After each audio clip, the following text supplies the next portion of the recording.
ಈ ರಾಜ್ಯ ಕಂಡ ಪ್ರತಿಮಾ ರಾಜಕಾರಣಿಗಳು, ಹಿರಿಯ ರಾಜಕೀಯ ಮತ್ಸರಿಗಳು, ಮಾಜಿ ಮುಖ್ಯಮಂತ್ರಿಗಳಾಗಿ, ಕೇಂದ್ರ ಸಚಿವರಾಗಿ, ಇದರಲ್ಲೂ ವಿಶೇಷವಾಗಿ ವಿದೇಶಾಂಗ ಖಾತೆ ಅಂತ ದೊಡ್ಡ ಖಾತೆಯನ್ನು ನಿರ್ವಹಿಸಿ ಮಹಾರಾಷ್ಟ್ರದಲ್ಲಿ ರಾಜ್ಯಪಾಲರಾಗಿ ಬಹಳಷ್ಟು ದೂರದೃಷ್ಟಿಯನ್ನು ಇಟ್ಕೊಂಡು ರಾಜ್ಯವನ್ನ ಮುನ್ನಡೆಸಿದಂತ ಧೀಮಂತ ರಾಜಕಾರಣಿ ಸನ್ಮಾನ್ಯ ಎಸ್ ಎಂ ಕೃಷ್ಣರವರು ಇವತ್ತು ನಮ್ಮನ್ನ ಅಗಲಿದ್ದಾರೆ. ಅವರಿಗೆ ನಮ್ಮ ಜಿಲ್ಲೆಯ ಪರವಾಗಿ, ನಮ್ಮ ಜಿಲ್ಲೆಯ ಸಮಸ್ತ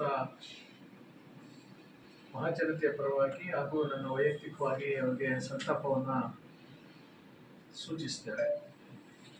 ಹುಟ್ಟು ಹೋರಾಟವನ್ನ ಮೈಗೂಡಿಸಿಕೊಂಡು ಧೀಮಂತಿಕೆಯನ್ನು ತೋರಿಸಿ ರಾಜ್ಯವನ್ನು ಕಟ್ಟೋದ್ರಲ್ಲಿ, ರಾಷ್ಟ್ರವನ್ನು ಕಟ್ಟೋದ್ರಲ್ಲಿ ತಮ್ಮನ್ನ ತಾವು ತೊಡಗಿಸ್ಕೊಂಡು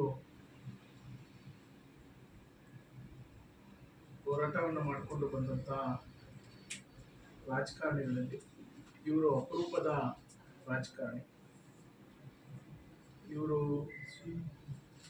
ದೂರದೃಷ್ಟಿ, ನಮ್ಮ ರಾಜ್ಯಕ್ಕೆ ಅಪಾರವಾದಂತ ಕೊಡುಗೆಯನ್ನ ನೀಡಿದ್ದಾರೆ ಅಂತ ಹೇಳಿದ್ರೆ ತಪ್ಪಾಗಲಾರದು. ಸೊ ಅವರ ಕುಟುಂಬಕ್ಕೆ ಹಾಗೂ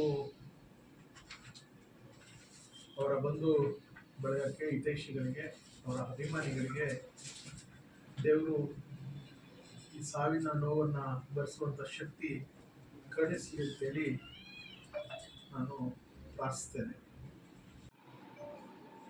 ಮೌಲ್ಯಯುತ ರಾಜಕಾರಣ ಒಂದು ಭಾಗ ಆದರೆ, ಬೇರೆ ಬೇರೆ ವಿಚಾರದಲ್ಲಿ ಇವತ್ತು ದ್ವೇಷದ ರಾಜಕಾರಣ, ಅಸೂಯೆ ರಾಜಕಾರಣ, ಕಾಲೆಳೆತದ ರಾಜಕಾರಣ, ಲೂಟಿ ಮಾಡುವಂತ ರಾಜಕಾರಣ ಇವತ್ತು ನಾವೆಲ್ಲ ಬಹಳ ಹತ್ತಿರದಿಂದ ನೋಡ್ತಾ ಇದ್ದೀವಿ. ಸೊ ಇದಕ್ಕೆ ಹೊರತಾಗಿದ್ದಂತ ಎಸ್ ಎಂ ಕೃಷ್ಣರವರು ಇಡೀ ನಮ್ಮ ಬೆಂಗಳೂರನ್ನ ITBT ಕೇಂದ್ರವನ್ನಾಗಿ ಇಡೀ ಪ್ರಪಂಚ ತಿರುಗುವಂತೆ ಮಾಡುವಂತ ಪ್ರಮುಖರು. ಇವರು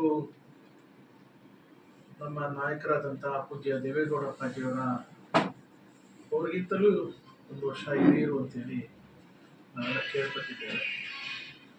ಅವರ ಸಮಕಾಲೀನದಲ್ಲಿ ಅನ್ಯೋನ್ಯತೆ ಭಾವತೆಯಾಗಿ ಬೇರೆ ಬೇರೆ ಪಕ್ಷ ಇದ್ರೂ ಕೂಡ